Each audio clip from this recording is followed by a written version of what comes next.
Charge and mass ratio हमने क्या पढ़ा प्रोटॉन का 9.58 multiply 10⁻⁷ coulomb per KG, remember? Yes. And what is the charge of electron? Same 1.602 multiply 10⁻⁻19 coulomb. What is the mass of electron? क्या लिखा है? 1.67 minus 27. मैं हमेशा 10 की पावर भूल जाती हूँ प्रोटॉन्स. नाउ आपके पास चार्ज और मास रेशो जैसे इलेक्ट्रॉन्स के पढ़े थे वैसे ही प्रोटॉन्स के पढ़ने. So it's done. इसके बाद हम एक नया कॉन्सेप्ट सीखेंगे जिसका नाम है रेडियो एक्टिविटी.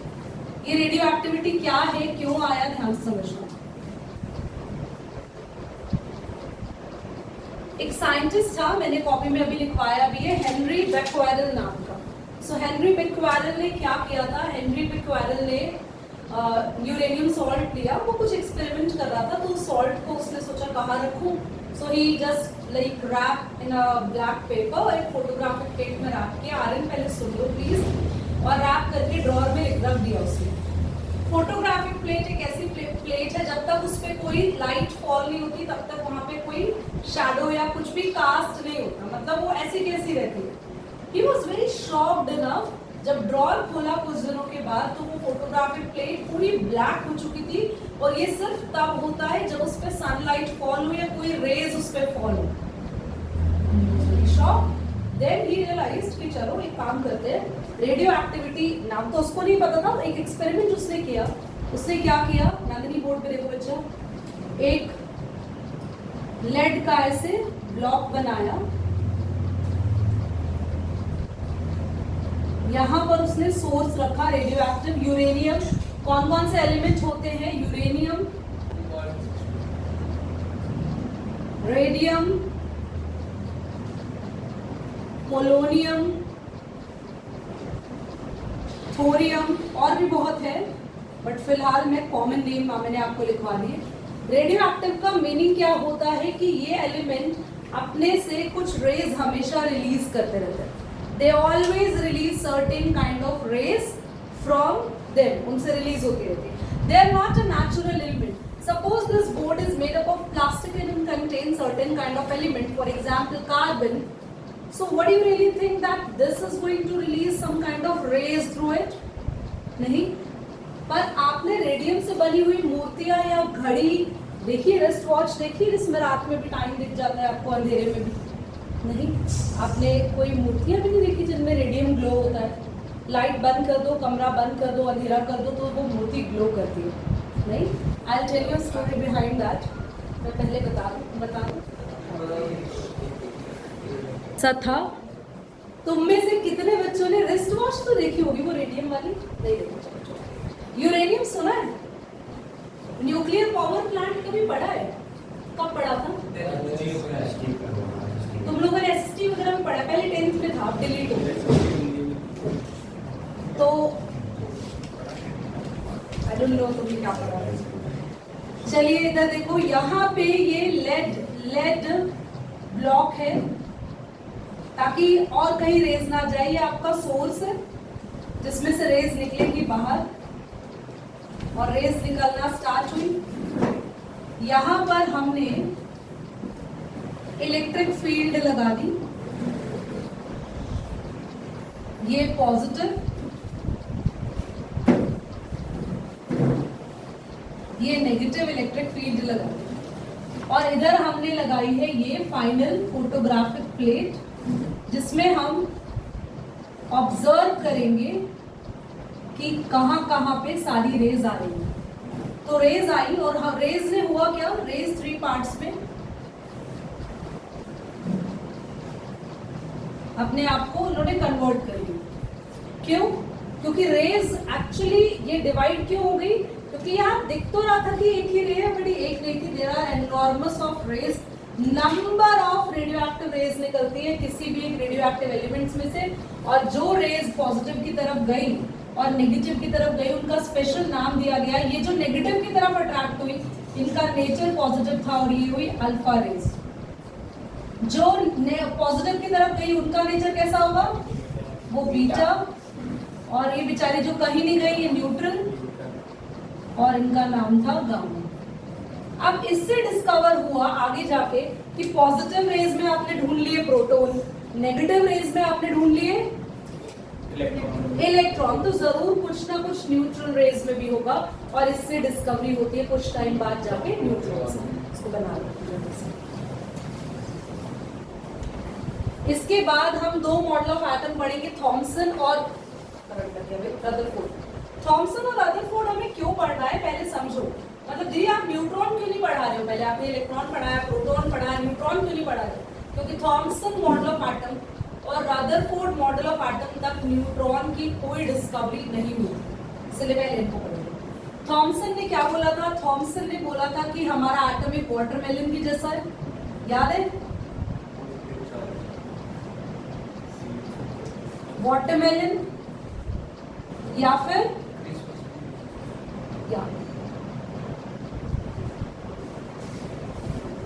Christmas pudding. तो उसने बोला था कहीं कहीं पे जहां से वाटरमेलन में सीड्स होते हैं ऐसे फिक्स है, एम्बेडेड है, कहीं कहीं पे कौन, जल्दी बोलो, नेगेटिव चार्ज,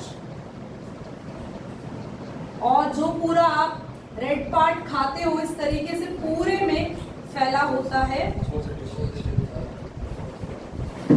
और उसने ये भी बोला था नेगेटिव और पॉजिटिव बराबर होते हैं, तो ऑल ओवर एटम हमारा क्या होता है? इसके बाद इसकी बहुत ज्यादा बुराइयां हुई कुछ टाइम के बाद।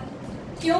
क्योंकि इसने इनकी एक तो फिक्स कोई पोजीशन नहीं बताई, फिर कहीं पर भी थॉमसन की बुराई तब शुरू हुई जब रदरफोर्ड का फेज आ गया था, और रदरफोर्ड के बाद थॉमसन की लिमिटेशंस और ज्यादा बढ़ गई, क्योंकि थॉमसन ने न्यूक्लियस जैसा कोई भी जिक्र अपने मॉडल में नहीं किया। एक तो इलेक्ट्रॉन प्रोटॉन की करेक्ट पोजीशंस नहीं बताई थी, ना ही न्यूक्लियस का कोई भी इसने अपने मॉडल में डिस्कस किया था, कोई डिस्कशन यहाँ पे इसका नहीं। ये मॉडल पूरी तरीके से एक फेलियर था।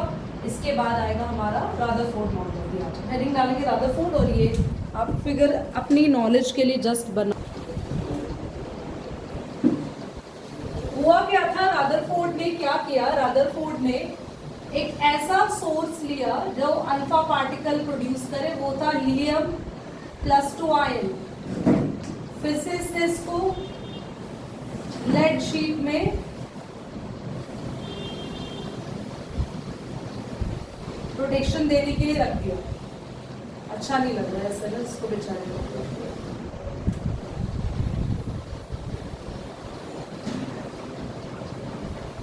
यहां से बीम ऑफ लाइट पास हुई इस गोल्ड फॉयल पे,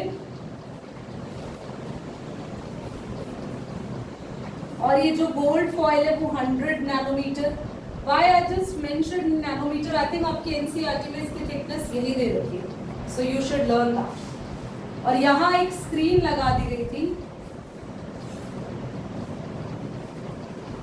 ये स्क्रीन थी जिसमें कोटिंग थी of zinc sulphide which is a fluorescent substance, सबने पढ़ा। हुआ क्या था, गोल्ड फॉयल से जैसे ये अल्फा पार्टिकल्स पास हुए तो गोल्ड फॉयल इतनी ज्यादा थिन थी, इमेजिनेशन बिल्कुल प्योर ये थी कि सारे पार्टिकल्स यहां से क्रॉस होके सामने जाएंगे, कहीं भी और कुछ नहीं जाने वाला कोई, और इधर और इधर तो सवाल ही पैदा नहीं होता, कोई भी रे नहीं जाएगी। क्यों?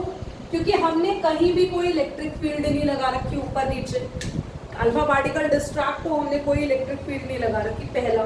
दूसरा, पार्टिकल्स के रास्ते में कोई रुकावट नहीं है तो ऑब्वियसली वो क्रॉस करके सीधा जाएंगे, क्योंकि हमने जो जितना पतले से पतला, जितना थिनेस्ट फॉयल हम ले सकते थे, इससे थिन तो और कोई हो ही नहीं सकता, क्योंकि सबसे थिन अगर हम किसी का फॉयल बना सकते हैं which is always the gold, gold से पतला कुछ नहीं हो सकता, इसलिए गोल्ड सेलेक्ट किया गया।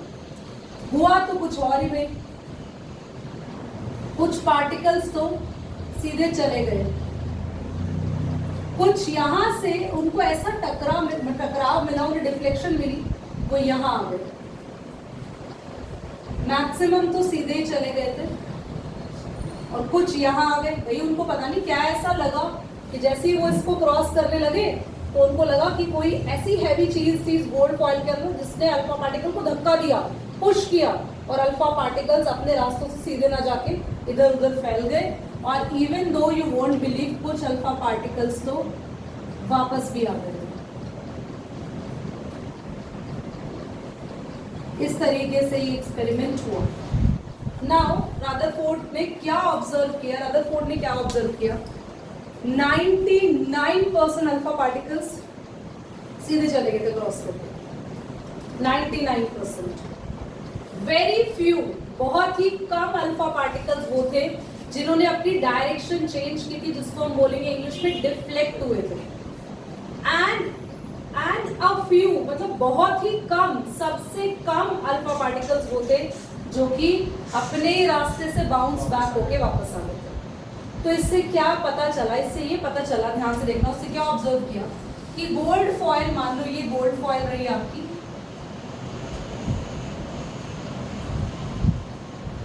एयू मतलब silver, sorry gold. Gold foil में हमने इतना पतला कर दिया था गोल्ड फॉइल को कि एक एक एटम ही था ऑलमोस्ट, इतना पतला। तो ये रदरफोर्ड ने ऑब्जर्व किया कि सारे के सारे पार्टिकल्स तो क्रॉस कर रहे थे, इसलिए रदरफोर्ड ने बताया कि मैक्स ऑब्जर्वेशन क्या हुई, मैंने आपको बता दी। इस ऑब्जर्वेशन के बेसिस पे कंक्लूजन क्या हुआ? रदरफोर्ड ने सबसे पहले ऑब्जर्वेशन दी कि सारे पार्टिकल्स मोस्टली क्रॉस कर गए थे। That means most of the atom is empty, बहुत सारा एटम का स्पेस खाली क्योंकि आधे से ज्यादा क्रॉस कर गए। और नेक्स्ट उसने बोला वेरी फ्यू, कुछ तो थे वो अपनी जगह से क्या हुए, डिफ्लेक्ट हुए। तो जब रेस गई और अब वो इधर आ गए, डिफ्लेक्ट हो गए, अपने रास्ते से कहीं और चले गए, यहाँ पे वेरी फ्यू, मैंने यहाँ लिखेंगे most of alpha particles passed straight, सीधे चले गए। ठीक है, ये ऑब्जर्वेशन है, और इस ऑब्जर्वेशन का ये क्या है, कंक्लूजन। ऑब्जर्वेशन क्या है? पहली, बहुत सारे अल्फा पार्टिकल्स स्ट्रेट चले गए, उसका कंक्लूजन क्या हुआ? मोस्ट ऑफ देम नहीं आएगा, most of the atom is empty, ज्यादा से ज्यादा एटम क्या है, खाली है। दूसरा, सेकेंड ऑब्जर्वेशन यहाँ पे ये है, सेकेंड ऑब्जर्वेशन ये है, वेरी फ्यू पार्टिकल्स वर डिफ्लेक्टेड। डिफ्लेक्टेड का मतलब क्या होता है, कौन बताएगा? डिफ्लेक्टेड, अपने डायरेक्शन से इधर उधर, डिफ्लेक्टेड फ्रॉम देयर पाथ। कुछ पार्टिकल्स अपने जगह से डिफ्लेक्ट हुए थे। कंक्लूजन बताएगा कोई? क्या वजह होगी कि इन्होंने डिफ्लेक्ट कर लिया? नहीं, हाँ एक रीजन दे सकते हैं, और कोई? There must be the substance, there must be the substance, अच्छा लगेगा, there must be something which is there in atom with concentrated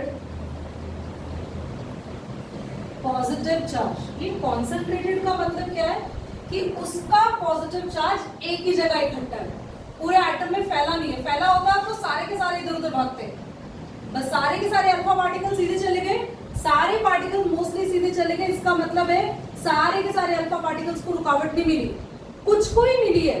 तो कुछ को इसलिए मिली कि वो जो पॉजिटिव पार्ट है एटम के अंदर, वो कहीं ना कहीं फैला हुआ नहीं, एक जगह फिक्स्ड है, सेंटर में कहीं पर है। लास्ट कंक्लूजन, मेरे पास यहाँ स्पेस नहीं है। A few particles were bounced back। Bounce back का मतलब बिल्कुल अपनी जगह पे वापस आ गए, मतलब वो डिफ्लेक्ट नहीं हुए, वो गए और यही वापस आ गए, बिल्कुल बहुत कम। तो वो जब वापस आए, इसका रीजन बता दो। There must be something very heavy matter in the atom which also